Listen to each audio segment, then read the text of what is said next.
Pernah nggak sih kamu kepikiran kemana perginya air hujan setelah jatuh ke bumi? Atau bagaimana air yang kita minum bisa terus tersedia meskipun terus digunakan setiap hari?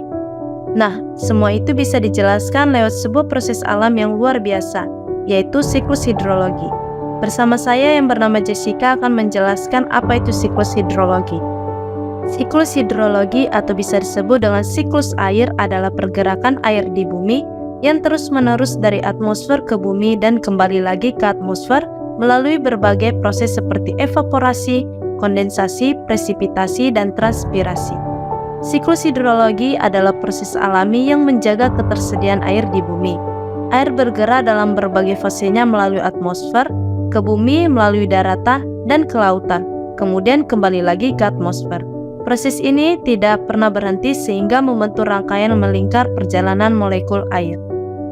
Setelah memahami pengertian siklus hidrologi, sekarang mari kita pelajari 3 macam siklus hidrologi yang terjadi di alam, yaitu siklus hidrologi pendek, siklus hidrologi sedang, dan siklus hidrologi panjang. Bersama saya yang bernama Nur Aini akan menjelaskan mengenai siklus hidrologi pendek. Siklus hidrologi pendek. Siklus ini dimulai ketika air laut menguap pada proses evaporasi karena panas matahari dan membentuk uap air. Uap air kemudian naik ke atmosfer dan mengalami kondensasi, yaitu perubahan dari gas menjadi cair, yang kemudian membentuk awan. Awan kemudian membawa uap air ke atas dan akhirnya turun sebagai hujan di atas laut, kembali ke laut. Kemudian, rekan saya yang bernama Ninda Aulia akan menjelaskan mengenai siklus hidrologi sedang. Yang kedua, ada siklus hidrologi sedang. Siklus ini dimulai dengan penguapan air dari laut dan daratan. Uap air kemudian terkondensasi menjadi awan dan dibawa angin ke daratan. Air hujan meresap ke dalam tanah atau infiltrasi, sebagian mengalir ke sungai atau runoff, dan akhirnya kembali ke laut. Kemudian rekan saya yang bernama Bernardus akan menjelaskan mengenai siklus hidrologi panjang. 3. Siklus hidrologi panjang. Siklus ini mirip dengan siklus sedang, tetapi melibatkan proses lebih panjang dan kompleks. Uap air laut terkondensasi menjadi awan dan dibawa angin ke daratan, terutama ke daerah pegunungan. Di sana, uap air dapat membentuk salju atau es. Salju atau es mencair dan membentuk glester. Glester mencair dan mengalir ke sungai, yang kemudian mengalir ke laut, sehingga air kembali ke laut. Siklus hidrologi memiliki peran penting dalam menjaga keseimbangan air bumi, karena melalui proses inilah air terus bergerak dan didaur ulang, sehingga menunjang kelangsungan hidup makhluk hidup, pertanian, cuaca, dan ekosistem secara keseluruhan.